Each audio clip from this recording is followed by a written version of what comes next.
নমস্কার আমার প্রিয়জনেরা। আমি আজকের এই ভিডিওয়ে বলবো এই শ্রীক্ষেত্রে ভগবান শ্রীকৃষ্ণ কিন্তু তার অঙ্গীকার রেখেছেন, কথা রেখেছেন। বিভিন্ন ভক্ত, বিভিন্ন মানুষের তিনি বিভিন্ন রকম আহ্বানে ডাকে কিন্তু আজও সাড়া দেন। তিনি বলেছিলেন যে কলিতে আমি শ্রীক্ষেত্রে জাগ্রত থাকব এবং তাকে সহজলভ্য পাওয়া যাবে। এবং তিনি চালাকি করার জন্য বসে আছেন, এটাও ঠিক। কারণ শ্রীকৃষ্ণের তো দুষ্টুমি ছিল, জগন্নাথ দেব কিন্তু ভীষণ রকমের দুষ্টুমি করেন। এটা বহু লোক টের পেয়েছে, আমি হাড়ে হাড়ে টের পেয়েছি। হ্যাঁ, সেই সমস্ত ঘটনা অনেক আছে। তো সেক্ষেত্রে কোনো কিছু আপনি ধরুন প্রার্থনা করে বলতে যাবেন যে আমি হে কৃষ্ণ, আমার এটা চাই, আমার ওইটা চাই। কি আশ্চর্য, সারাক্ষণ আপনি মনে করে করে করে করে যাবেন এবং যখন মন্দিরের মধ্যে আপনি প্রবেশ করছেন, তারপরে যখন জগন্নাথের কাছে যাচ্ছেন, দেখবেন কমপ্লিট আপনি ভুলে গেছেন, আপনার মনেই পড়ছে না। পড়লো না তো প্রথম দিন পড়লোই না, এটা আমার ক্ষেত্রে হয়েছিল। তারপরে আমার সঙ্গের সঙ্গিনী, তুমি বলেছো এটা, এই যা ভুলে গেছি তো। দ্বিতীয় দিন গিয়েছিস, দ্বিতীয় দিনই বলতে ভুলে গেছি। তখন আর সত্য কি করে বলবো, কি করে সত্য যে আমি আজকেও ভুলে গেছি। তৃতীয় দিন আমি গেছি, তৃতীয় দিন সেই লাস্ট সেদিনটা, তারপরেই আমরা চলে আসব। সেদিন গেছি, মনে করে করে ঢুকেছি মন্দির চত্বরে, মনে আছে ধ্বজা উত্তোলন হচ্ছে, দেখছি সমস্ত কিছু করছি। এবার ফেরার সময় যখন প্রণাম করে যাব, তখন তো এ প্রণাম করছে সাষ্টাঙ্গে, ও প্রণাম করছে, আমার স্ত্রী তিনিও সাষ্টাঙ্গে প্রণাম করছেন। আমি কিন্তু কমপ্লিটলি ভুলে গেছি। হঠাৎ সে যখন উঠে আমার দিকে তাকালো, আমার মনে পড়লো, ওমা তাই তো, আমাকে তো এটা বলতে হবে, আমি তো ভুলে গেছি। এইবারে আমি ওই থামের মধ্যে মাথা ঠেকিয়ে আমি আমার মনের কথাটা বললাম। প্রার্থনা যখন আপনার সফল হবে, আমি টের পেলাম সেদিন কি হবে। সেদিন এটাই হবে যে আপনি যখন ওই থামের মধ্যে বা মাটিতে কপাল ঠেকিয়ে, আমার তো থামের মধ্যেই অনুভূতি হলো, এত কান্না আসতে লাগলো ভেতর থেকে, অন্তর ঠেলে আমি কিছুতেই রক্ষা করতে পারছি না। সে অসম্ভব একটা জোর কান্না আমার, মানে চিৎকার করে কাঁদতে পারলে খুব ভালো হতো। আমি চেপে চেপে চেপে চেপে রেখে সংযম করছি, কথাটা বলতে গিয়ে ভীষণ কান্না আসছে, ভীষণ কান্না আসছে। এবং এই প্রার্থনাটা আমার দারুণভাবে সফল হয়েছিল, সুন্দরভাবে সফল হয়েছিল। এটা কিন্তু আমি আপনাদের কাছে বললাম, যদি কেউ ওই মন্দিরের থামের মধ্যে মাথা ঠেকিয়ে, মাথা টাচ করে দাঁড়িয়েও করেন বা সাষ্টাঙ্গেও করেন, যেভাবেও করেন, প্রণাম করার সময় যদি কান্না আসেন, আপনি বুঝতে পারবেন 100-র মধ্যে 1,00,000% শিওর আপনার সেই যেটা প্রার্থনা করছেন, চাইছেন, সেটা সফল হবে। যে ঘটনাটা, যে সেবার শ্রীক্ষেত্রে গেছি, যাওয়ার পরে কি একটা নিয়ে যেন অভিমান হয়েছিল জগন্নাথের উপর। তা আমরা দুজনাই এটাই বলেছিলাম যে দূর, এসেছি ঠিকই, ওই সমুদ্র দেখবো, এই দেখবো, তাই দেখবো, তোমাকে দেখবো না, তোমাকে দেখবোই না, তুমি কোনো কথাই রাখো না, এই সমস্ত বলেছি। তারপরে আমাদের সঙ্গে আরো গ্রুপ গেছিলেন, আরো কিছু মানুষ গেছিলেন। তো তারা ঠিক করলেন অমুক দিন জগন্নাথ মন্দিরে যাওয়া হবে। তো যাবে তো? আমরা দুজন প্রথম বললাম যে না, যাবো না। তা কি অভিমান, কি তারা তো বুঝতে পারছে না। বলে যে সে কি, যাবে নাকি? আমি কি যে হ্যাঁ যাবো না, সে কি হয়, চলো চলো চলো তাড়াতাড়ি রেডি হও, রেডি হও। তা আমরা তো তাড়াতাড়ি করে স্নান করে রেডি হয়ে সকলের আগেই বেরিয়ে পড়লাম। যাই হোক, সবাই মিলে গেলাম। এবারে লম্বা লাইন পুরীর মন্দিরের ভেতরে পুজো দেওয়ার জন্য। তার জন্য প্রতিনিধিও ধরা হয়েছে, তিনিও এই করছেন।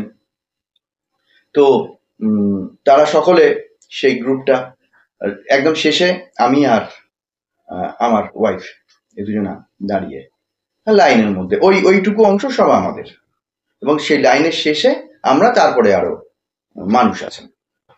তো হঠাৎ করেই একজন সুন্দর দর্শন পুরোহিত এলেন, এসে বললেন, আপনারা জগন্নাথকে দর্শন করবেন তো, প্রভুকে দর্শন করবেন তো? বললো হ্যাঁ। বলে আসুন আমার সঙ্গে। বলে উনি নিয়ে গেলেন লাইন থেকে বার করে, সব ভেতরে দিয়ে কোনোখান দিয়ে ঢুকিয়ে, এই তো জগন্নাথের মহাকৃপা।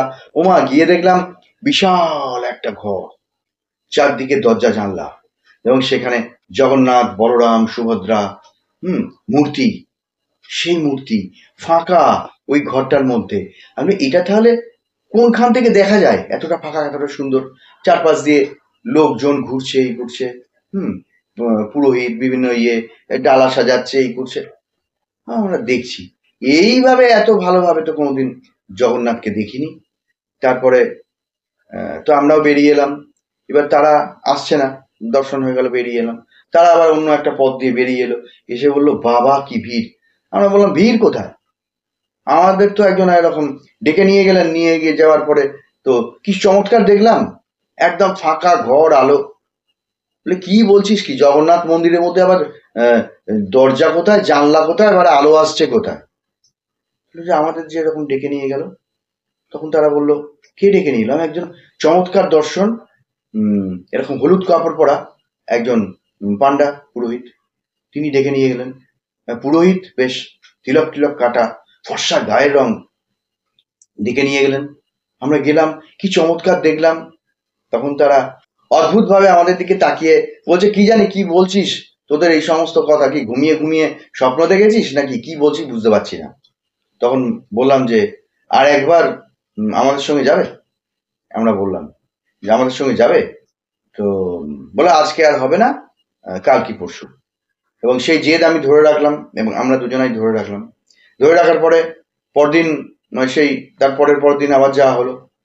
গিয়ে দেখছি যে হ্যাঁ, জগন্নাথের রূপ দূর থেকে দেখছি, গাদা গাদা মানুষ মন্দিরের ভেতরে ঢুকে, এবং আলো, আলো কোথায়, কোথায় জানলা, কোথায় দরজা। আমি এখানেই থামবো।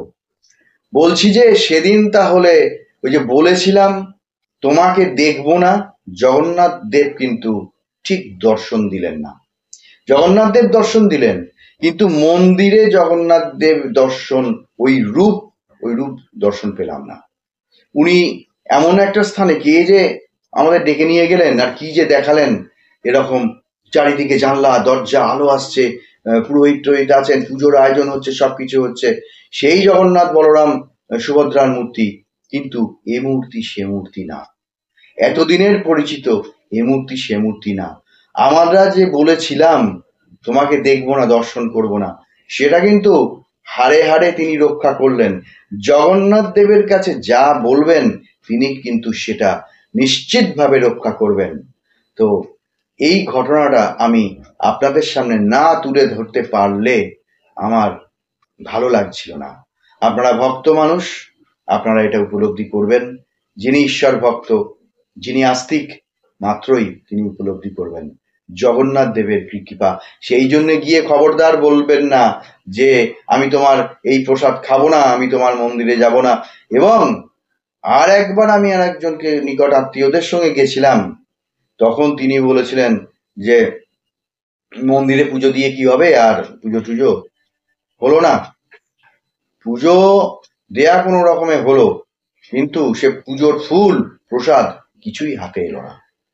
পুজো দিয়ে আর কি হবে, কিচ্ছু বলবেন না জগন্নাথ দেবকে, শুধু মনের কথাটা বলবেন, আমার এই চাই, আমার এই। আর ধ্বজা নিয়ে আমি পরে একটা অন্য ভিডিও বলবো, জগন্নাথ দেবের ধ্বজা ঘরে রাখলে কি হয়, এবং সেই জগন্নাথ দেবের ওই মহাপ্রসাদ যেটা, ওটা ঘরে কোথায় রাখতে হয় এবং রাখলে কি হয়, এই দুটো আলাদা আলাদা ভিডিও আমি একদিন বলবো। তো আমার প্রিয়জনেরা, আজকে এই ভিডিও এখানে শেষ করছি। ধন্যবাদ, নমস্কার।